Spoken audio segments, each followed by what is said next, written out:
Buenas tardes, un saludo a todas y a todos. Gracias por estar en una emisión más de nuestro programa ¿Por qué leer a?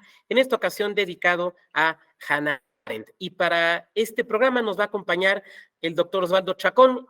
Osvaldo es especialista en teoría política, desde luego en temas electorales, tanto en lo teórico y en lo práctico, en cuestiones de fiscalización, y es académico actualmente del Instituto de Investigaciones Jurídicas de la Universidad Autónoma de Chiapas. Muchas gracias por acompañarnos, amigo. Luis Octavio, muchísimas gracias por invitarme y muchas felicidades por este programa. Hombre, muchas gracias. Pues vamos a hablar de una de las grandes mentes, me parece, de la teoría política del siglo XX, Hannah Arendt, nacida en Hannover en 1906, fallecida en Nueva York en 1975, doctora en filosofía por Heidelberg, periodista, editora, profesora de universidades como la de California, Princeton, Columbia, y autora de libros, pues que nada más de mencionarlos, ¿no? Los orígenes del totalitarismo, qué es la filosofía de la existencia y desde luego Eichmann en Jerusalén. Osvaldo, pues si te parece, podríamos empezar a platicar un poco de los orígenes familiares, intelectuales, académicos de nuestro personaje del día de hoy. Híjole, Luis Octavio, hablar de la maestra Hannah Arendt es algo complejo porque es una autora tan prolífica, ¿no? Tan brillante en distintas facetas de la filosofía, de la teoría política, ¿no? Que es difícil luego resumir una biografía tan vasta, ¿no? Como la de la doctora Arendt. Muy ¿Sí me amplia. escuchas? Ok, sí. Mira, tú dirías que nació en Hannover, es cierto, ¿no? Pero muy pequeña tuvo que mudarse Hannah Arendt junto con sus padres al mismo pueblito, ¿no? Königsberg, ¿no? Donde nació y vivió Emmanuel Kant, ¿no? Llama la atención que un pueblo tan pequeño como este, hoy día Kaliningrado, en Ajá, Rusia, ¿ah? Pues ajá. haya albergado dos mentes tan maravillosas y extraordinarias. ¿Por qué se muda Hannah Arendt a Königsberg? Por la enfermedad de su padre, Luis, ¿no? Su padre adquirió la enfermedad de sífilis y entonces desde muy pequeñita tuvieron que mudarse a este pueblo, a esta ciudad pequeña. Ahí crece, sobre todo bajo el cuidado de su madre. Sobre todo a los 7 años de Hannah Arendt, su padre fallece después de pues, estar batallando durante 4 años con esta enfermedad. Su madre se hace cargo de ella y su madre tenía un perfil eh, más cercano a la socialdemocracia, era una mujer liberal, ¿no? Con mucho, eso es muy importante porque tiene un impacto, ¿no? En la formación profesional y política de Hannah Arendt. Estamos hablando de una pequeña ciudad, Luis, donde se veía con normalidad que las mujeres pudieran estudiar, ¿no? Es decir, Hannah Arendt crece en un entorno culto, ¿no? Donde las Okay. mujeres podrían acercarse a la educación y la cultura. Eso es muy interesante. Y fíjate, Hannah Arendt tenía 14 años de edad, 14 años de edad, y ella ya había leído La crítica de la razón pura de Manuel Kant, ¿no? Completamente, y también ya había leído algo muy interesante, el libro que consagraría a quien más adelante sería pues el director de tesis de Hannah Arendt, que era Karl Jaspers, y que acababa de publicar La psicología de las concepciones del mundo. Entonces, muy Carl jovencita, Jaspers. Karl Jaspers, ¿no? Muy jovencita, Hannah Arendt ya había leído grandes textos de filosofía. Ella en algún momento dijo en una entrevista, ya cuando vivía en los Estados Unidos como profesora universitaria, la filosofía vino a mí cuando yo tenía 14 años. Y entonces dice Hannah Arendt, o conseguí estudiar filosofía o me ahogaba. Era su vida. Por cierto, Luis, Hannah Arendt decía que ella no era filósofa y no le gustaba que le dijeran filósofa, ¿no? Ok. Ella se asumía como una teórica política, ¿no? Y le encantaba que las audiencias, ¿no? Sus alumnos y alumnos entendieran la diferencia entre una y otra. Entonces, ahí tienes el origen de esta mujer brillante que a los 17 años se fue a Berlín, ¿no? Tuvo problemas para estudiar en la universidad de ahí, entonces empezó a tomar cursos de teología cristiana a los 17 años, pero a los 18 cambia su vida completamente, ¿no? Ahí hay un parteaguas en la biografía de nuestra autora. ¿Por qué? Porque llega a una ciudad, de una universidad, Marburgo, ¿no? Y ahí conocería a un hombre que le marcaría para toda su vida, o sea, literal, toda su vida, ¿no? Ella llega a la universidad, entra a los cursos de filosofía y se encuentra con que el filósofo de moda, un rockstar en potencia en el mundo de la filosofía, ¿no? Martin Heidegger, ¿no? Era uno de sus maestros. Y el tipo era un monstruo en ese momento de la filosofía, ¿no? Hay quien dice que Heidegger, después de Hegel y de Kant, pues es la mente más brillante que ha habido en el ámbito de la filosofía. Imagínate esta jovencita perspicaz, ¿ah? Brillante, extraordinaria, y se ve con un tipo, con una mente tan maravillosa como Martin Heidegger. Heidegger, hay que ubicar a Heidegger para poder ubicar a Hannah Arendt, Luis, ¿no? Heidegger justamente en 1927 va a publicar, es decir, en ese periodo en el que conoció a Hannah Arendt, su obra célebre que se llama Ser y Tiempo, ¿no? Y ya sabemos que en esa obra Heidegger justamente trata de precisarnos que no es lo mismo ser que existir, ¿no? Hay cosas que existen pero no son, y él habla de la importancia de identificar el ser, ¿no? El Daisán, decía él, ¿no? El ahí estar. Y la brillantez de Heidegger, Luis, es porque logra incorporar al ámbito de la filosofía justamente este nuevo enfoque, ¿no? Él solía poner en sus clases pues, un ejemplo clásico, ¿no? El Boeing XXX, ¿no? Que existe, por supuesto que sabemos que existe, pero solamente Ok. sabemos que es en la medida en que ese Boeing XXX es el que traslada al Führer, ¿no? A Roma para la firma del tratado. En ese momento, ese Boeing ya no solamente existe, es porque ya trascendió, ¿no? Heidegger incorpora esta noción de la historia, ¿no? Y aspectos que los nazis, el nacionalsocialismo, tomaría como bandera, ¿no? Justamente esta filosofía de su programa político. Bueno, ¿por qué hablamos de Martin Heidegger? Porque el impacto que tuvo en Hannah Arendt, en nuestra autora, fue de tal magnitud que terminaron enamorándose. La historia de Martin Heidegger y Hannah Arendt, ¿no? Pues es una de las que genera más morbo dentro del ámbito de la filosofía. Ella era muy joven, tenía 17, 18 años, él le doblaba la edad prácticamente, ¿no? Él estaba casado, tenía hijos. Hannah Arendt, no lo hemos dicho, ¿no? Pero viene de una familia judía, ¿no? Judíos asimilados a alemanes, pero judíos, ¿no? La esposa de Martin Heidegger era completamente antisemita, ¿no?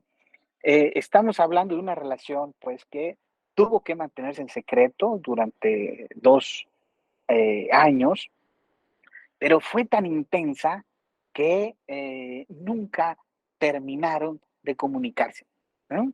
A pesar de que Heidegger la traicionó, la desconoció, se unió al nacionalsocialismo en el afán de lograr su propósito político de ser rector, y lo logró, ¿no? Y no le importó manejar un discurso y un mensaje en contra de los judíos. Y a pesar de todo eso, a Nare nunca le retiró la palabra. Era tanta, yo no quiero decir el amor, ¿no?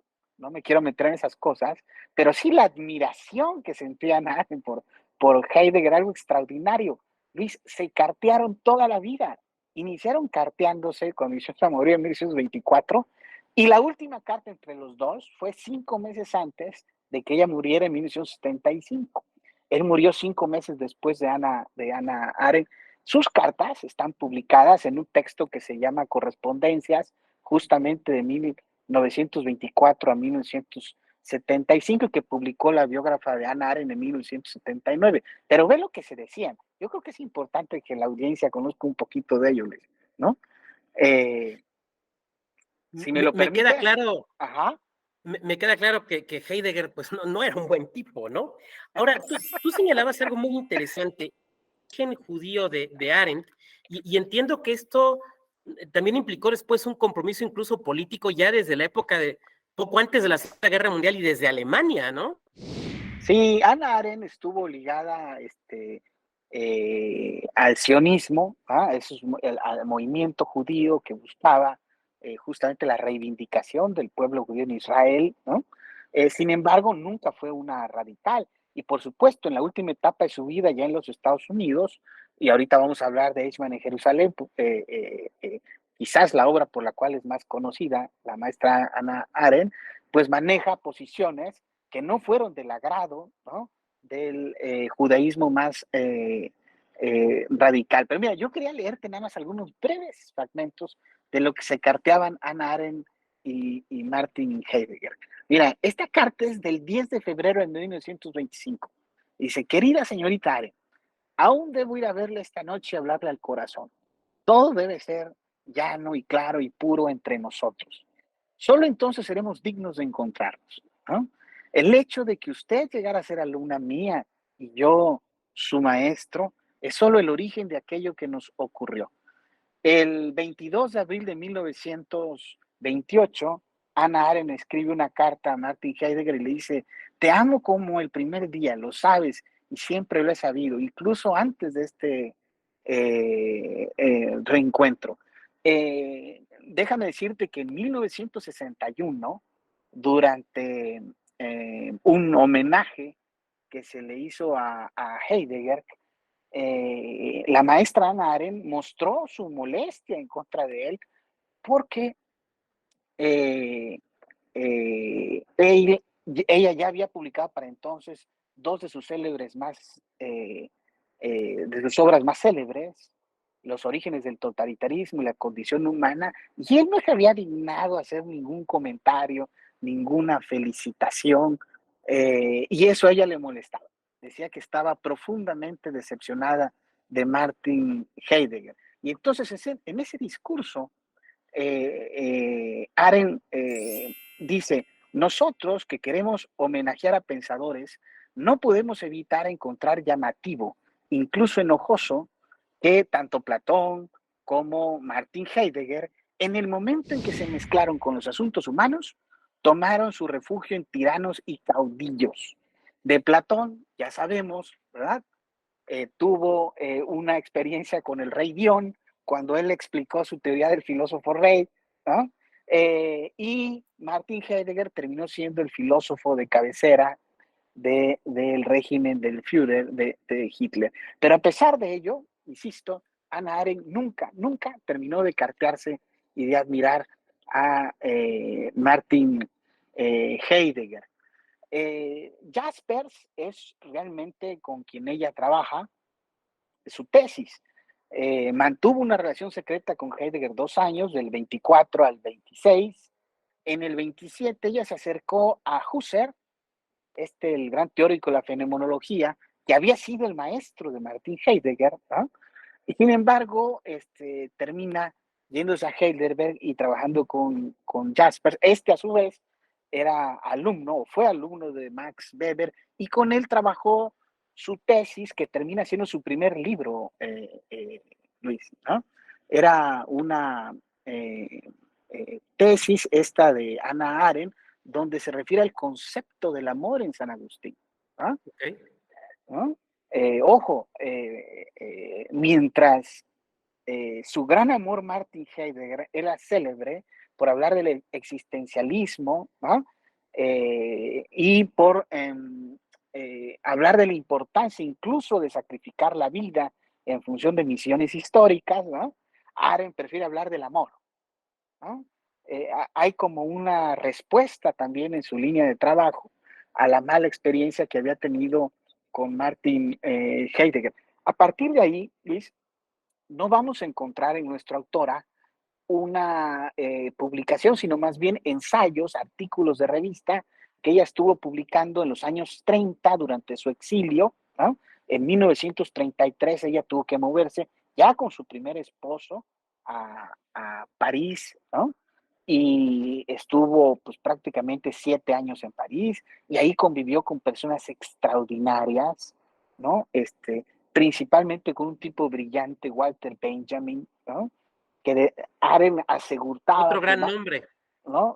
Claro, de la escuela de Frankfurt, ¿no? Sí, sí. Benjamin decía a Hannah Arendt que si hubiera logrado vivir, ya sabemos que falleció tratando de cruzar la frontera franco-española, ¿no? Si hubiera logrado vivir, quizás hubiera sido el filósofo más grande de toda esa generación. Ella se dedicó un buen tiempo a rescatar artículos de Walter Benjamin y en los años 60 publica un ensayo post-mortem, ¿no? El ángel de la muerte, ¿no?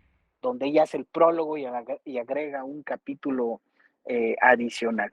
Pero bueno, la historia de Hannah Arendt es de una mujer perseguida por su condición de judía, ¿no? La Gestapo la detuvo en 1933, pasó varios días recluida en el velódromo de París, y luego, más tarde, Luis, vamos a encontrar que Hannah Arendt incluso llega a estar en un campo de concentración en Gurs, ¿no? En el sur de Francia. Hannah Arendt logra escapar de ese campo de concentración porque en esos días se dio la invasión Alemania a París, ¿no? Y Ok. entonces la seguridad se debilitó en el campo de concentración y eso facilitó que ella pudiera escapar junto a su esposo y varios amigos más, ¿no? Pasó tiempo en algunas ciudades, terminó en Lisboa, donde consiguieron los pasaportes para poder cruzar el Atlántico y llegar a Estados Unidos. Incluso Hannah Arendt pudo rescatar también a su madre, Luis, ¿no? Para huir de la persecución nazi. Entonces, la primera parte de la vida de nuestra autora, pues es de persecución, es de sufrimiento, ¿no? Es de vivir en carne propia el escarnio y el horror del exterminio, de la cacería, del genocidio de los nazis en contra de su pueblo. Claro que eso tiene un impacto brutal, ¿no? En su pensamiento y en su obra. En 1941 ya está en los Estados Unidos, ¿no? Y lo que hace es pues empezar a publicar, sobre todo en revistas, ¿no? Vivían de los fondos que recibían los exiliados, las ayudas, ¿no? Para entonces ella ya se había casado otra vez, ¿no? Tenía su segundo matrimonio, y vamos a ver que una vez que concluye la Segunda Guerra Mundial, ¿no? Va a empezar la parte pues, más gloriosa de pues, el trabajo bibliográfico y teórico de la maestra Hannah Arendt, ¿no? Justamente terminando la guerra, Luis, ella es invitada para visitar Europa nuevamente, ¿no? Empieza a escribir cuestiones relacionadas hacia dónde tenía que ir el pueblo judío después de la Segunda Guerra Mundial, ¿no? Publica algunos textos que tenían que ver con cuestiones políticas, de coyuntura política. Le preocupa, a mí me parece muy interesante esto, lo que ella veía del pueblo alemán, ¿no? Es decir, cuando ella llega entre el año 48 y 50 a Europa, regresa a Europa, lo que ve es que los alemanes se quejan, ¿no? Están siendo perseguidos, señalados, ¿no? Casados, ¿no? En los distintos pueblos de Europa, ¿no? Y ella dice, pues sí, tienen razón, no debería pasar esto, pero tampoco debe haber pasado, ¿no? El exterminio judío, y sin embargo no observa un mea culpa, ¿no? Ese es uno de los primeros ensayos importantes de Arendt, Ok. que publica en 1950, ¿no? Que se llama justamente así, La visita a Alemania, ¿no? Y ahí habla justamente de la reconstrucción del tejido social que está llevando a cabo en Europa y esa ausencia o ese vacío de mea culpa por parte de la sociedad alemana. Pero bueno, llegamos a 1951 y ahí va a aparecer la primer gran obra de Hannah Arendt. Muchos la identifican y la conocen por este texto que es Los orígenes del totalitarismo, ¿no? Los Un orígenes del clásico totalitarismo. instantáneo, ¿no? Sí, claro, por supuesto. Es un libro que tiene que estar en toda biblioteca, ¿no? y que está vigente, ¿no? Nos dice muchas cosas. Ojo, ese libro Hannah Arendt lo publica porque dice, a ver, los historiadores no terminan de comprender lo que vivimos, ¿no? Están desorientados, quieren comparar el horror del nacionalsocialismo con Hitler, con otro tipo de dictaduras que ha habido a lo largo de la historia de la humanidad, y no es lo mismo, ¿no? Los orígenes del totalitarismo es una manera primero de identificar, ¿no? Lo que implicó, ¿no? El régimen nazi, que ella compara solamente, ¿no? Con el régimen stalinista, ¿no? En Rusia, ¿no? Ok. Solamente hay dos totalitarismos a lo largo de la historia de la humanidad. Los demás han sido dictaduras, pero no es lo mismo. ¿Y cuando estamos en presencia de un Estado totalitario, Luis? Su nombre lo dice, porque abarca todo. ¿Ah? Es como el Big Brother de la novela de Orwell, de 1984. ¿Ah? Abarca todo en tu vida. Tiene ojos en todo momento. No tienes vida pública y también tu esfera privada es intervenida. ¿Ah? Muy diferente a otro tipo de regímenes, ¿verdad? Donde únicamente se cercena lo político. ¿Ah? En un Es que régimen entonces, totalitario, perdón que te interrumpa, pero por el ¿ah? Estado corporativista portugués no sería un Estado totalitario, bajo esa No, idea. por supuesto, no en los términos, en la tipología que desarrolla la maestra Ana Arendt, tampoco el franquismo en España, ¿no? Que muchos lo reclamaban. ¿Por qué no está en la tipología de Ana Arendt? Y ella marcaba diferencias, ¿no? No es lo mismo un Estado Ok. dictatorial a un Estado totalitario. Y ella escribe la obra también para explicar cómo llegamos a eso. De hecho, ese es el título de su obra, ¿no? El origen del totalitarismo, cómo inició esto, ¿no? Y ella lo explica con varios argumentos, pero fíjate, hay muchas lecciones aquí para nuestro presente y nuestro futuro, ¿no? Eh, cuando Hannah Arendt eh, se refiere a la grandeza de Walter Benjamin Lewis, lo hace porque Walter Benjamin fue el primer autor que identificó en las cuestiones culturales y los valores culturales, ¿no? Una situación de crisis que podía devenir en este tipo de gobiernos totalitarios, ¿no? Es decir, las personas dejamos de interesarnos en las cuestiones públicas, ¿verdad? Nos metemos en otro tipo de aspectos, ¿no? Nos volvemos, como el propio Joseph Goebbels solía presumir durante el nacionalsocialismo, excesivamente nobles con los gobiernos. ¿verdad?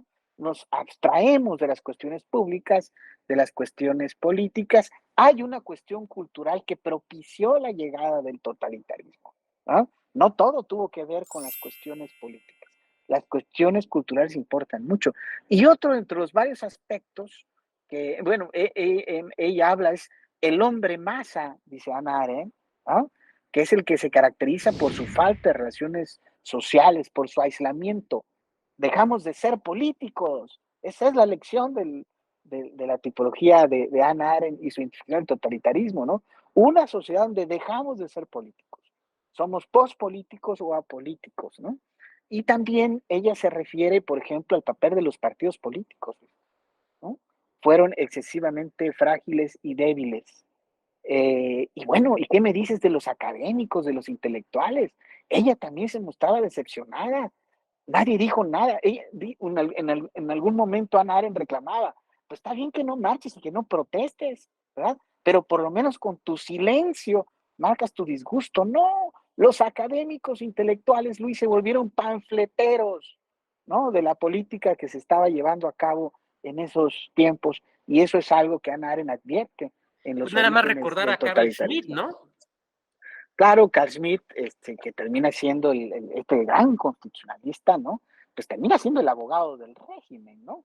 Justamente Carl Schmitt, Luis, es quien sostiene la idea de que más allá de las instituciones y de los parlamentos está el pueblo, ¿ah?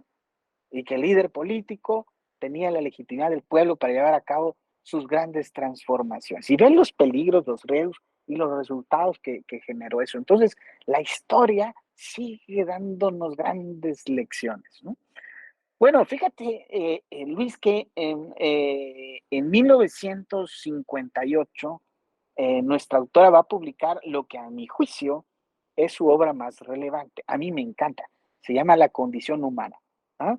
Tiene tantos trabajos, Hannah Arendt, que es difícil luego decantarse por uno de sus textos.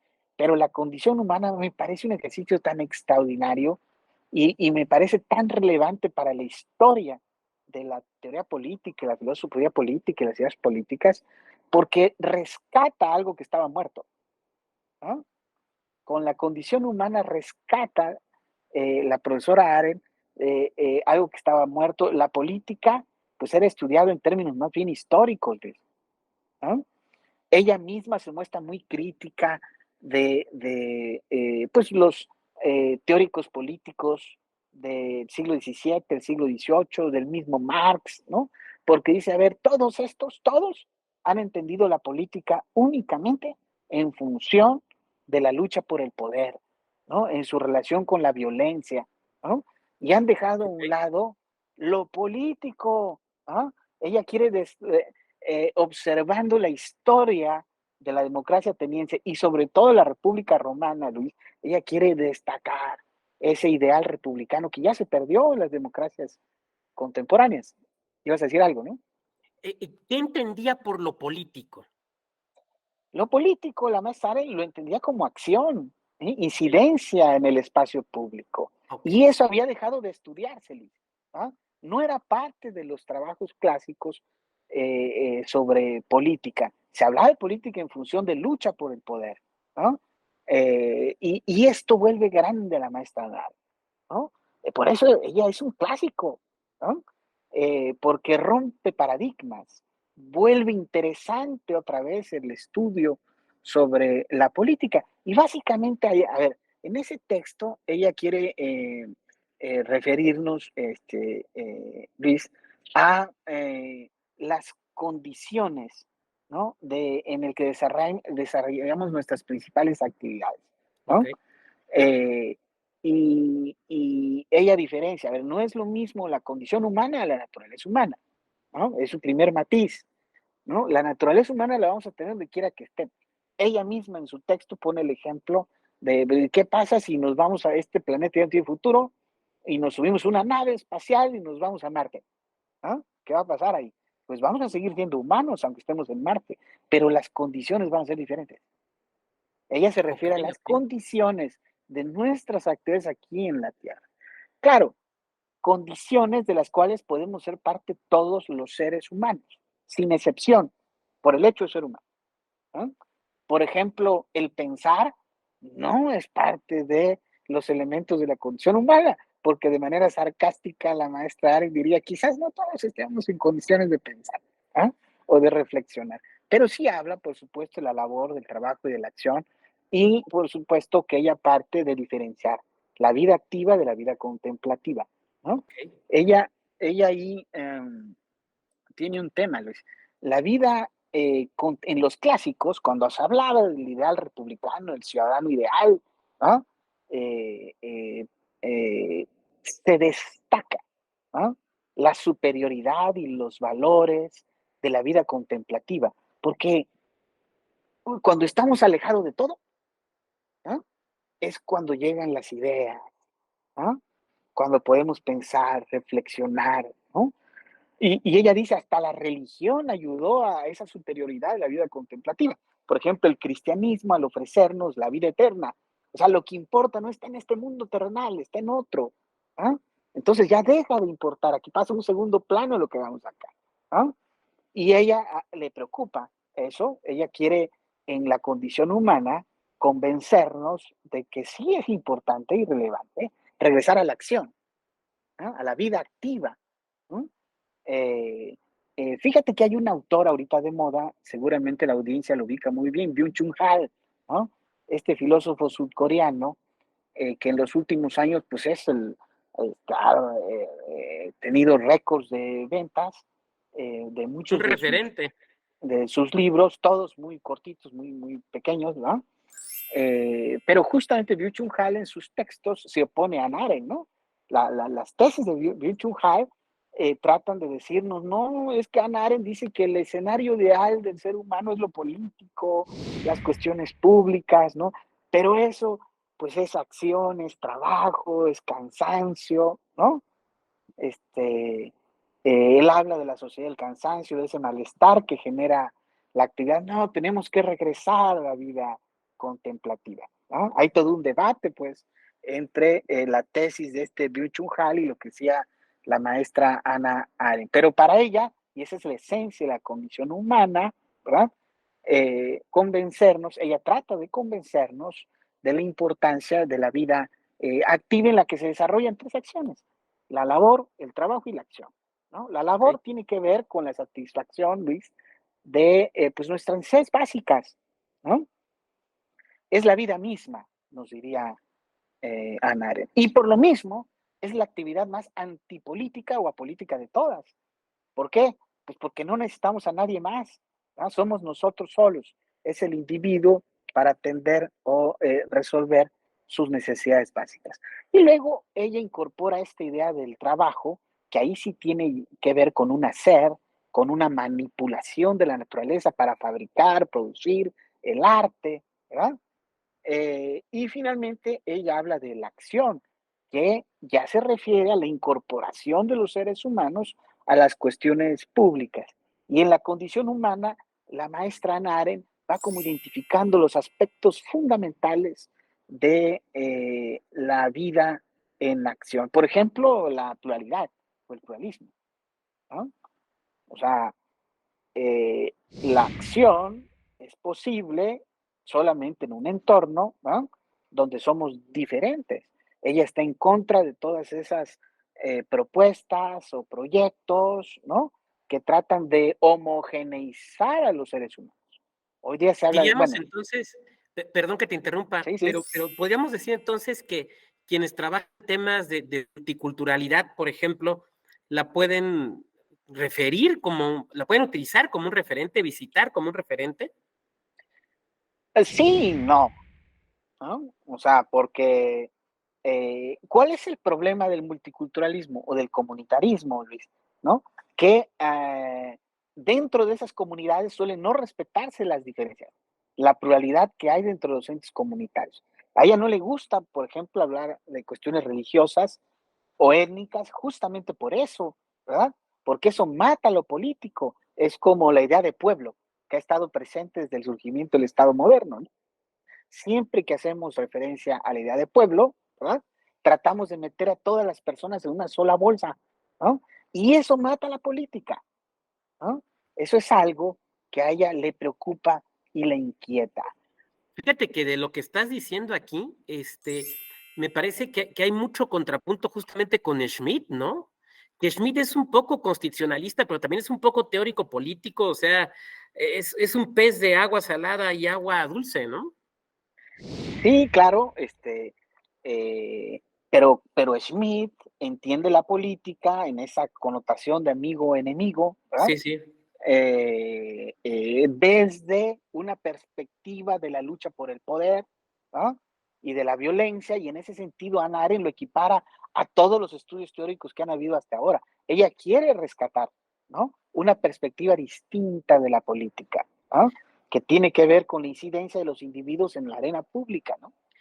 Fíjate que eso me lleva también a plantear, acercándonos un poquito ya al final del programa, un texto que entiendo fue muy polémico, Eichmann en Jerusalén. Sí, fíjate que en 1961, como sabemos, fue capturado, ¿no? Adolf Eichmann, que había sido pues el director de todos estos centros de campos de exterminio, donde pues se mataron a millones de judíos. Este hombre llevaba una doble vida en Argentina, ¿no?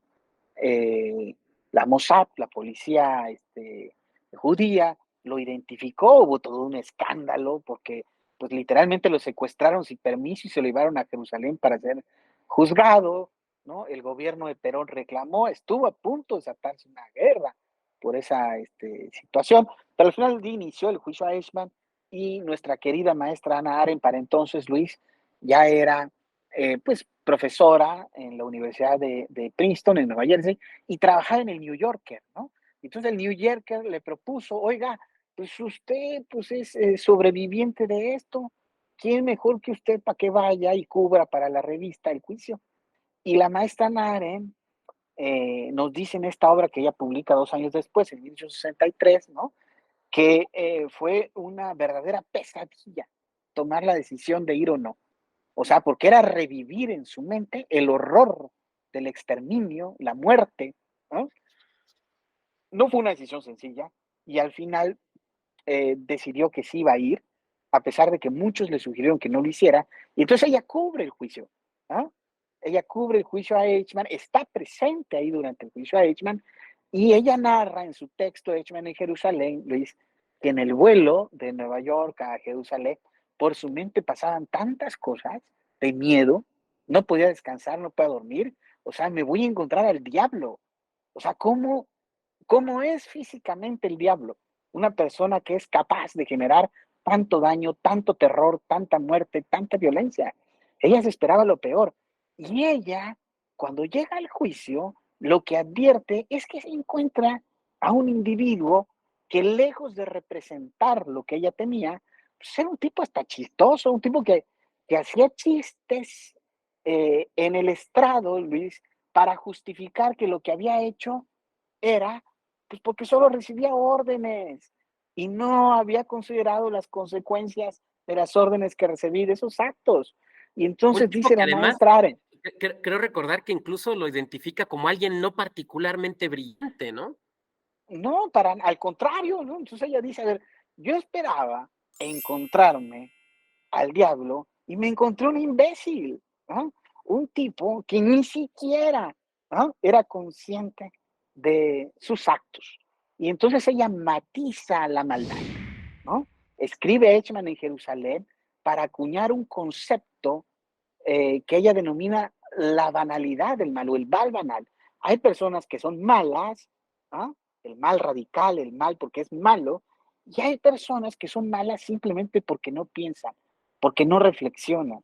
Ve la brillantez de la maestra Hannah Arendt, ¿no?, de ofrecernos esta tesis en torno al mal. Por supuesto que los judíos de esa generación la señalaron, la criticaron fuertemente, la desconocieron, decían que ella estaba siendo demasiado condescendiente y decían, no, es simplemente estoy desde una perspectiva filosófica, pues tratando de entender los hechos. Y siguió publicando después de Eichmann en Jerusalén, para ir cerrando, Luis, la profesora Hannah Arendt, algunos ensayos muy interesantes, uno de ellos en 1971, ¿no?, relacionado al caso Watergate, donde hace una diferencia entre la verdad y la mentira y su efecto en el ámbito de la vida pública y la política muy interesante. También en los años 60 publicó en Revolution sobre la revolución, donde ella hace una diferencia entre la revolución norteamericana y la revolución francesa, justamente para destacar que en la experiencia revolucionaria norteamericana se destacó lo político más que lo ideológico y que eso fue muy significativo para el éxito pues de la democracia constitucional en los Estados Unidos. Lamentablemente pues llegaron las enfermedades, ¿no? Empezó el primer pues, ataque al corazón en 1974 y la perdimos en 1975. Me da la impresión, tú me corregirás, que la teoría política del siglo XX no se explica sin la doctora Arendt, ¿no? Ah, por supuesto. Mira, es más, la teoría política estaba muerta, ¿no? Eh, se decía en el ámbito de las ciencias sociales que desde una perspectiva teórica ya no había nada nuevo, Luis. Ya todo estaba dicho, ¿no? Con los teóricos del Estado moderno y luego las teorías del siglo XIX que dieron surgimiento al socialismo marxista, ¿no? No había nada nuevo bajo el sol, pero aparece esta mujer extraordinaria, ¿no? Con esa luz, con esa fuerza, ¿no? ¿Ah? Y remueve completamente los estudios sobre la política. Ella es, sin lugar a una duda, pues la gran precursora de los estudios teórico-políticos en la época contemporánea. Ella, y hay que decirlo desde otra perspectiva, John Rawls, pero eso seguramente ya será tema de otra charla aquí en tu programa, ¿no? Mi estimado, una última pregunta. Normalmente yo pregunto, bueno, ¿por dónde empezar a leer? Pero ya tú nos dijiste. Pero una pregunta personal, ¿tú cómo llegaste a ella? ¿Cómo es tu camino personal hacia ella?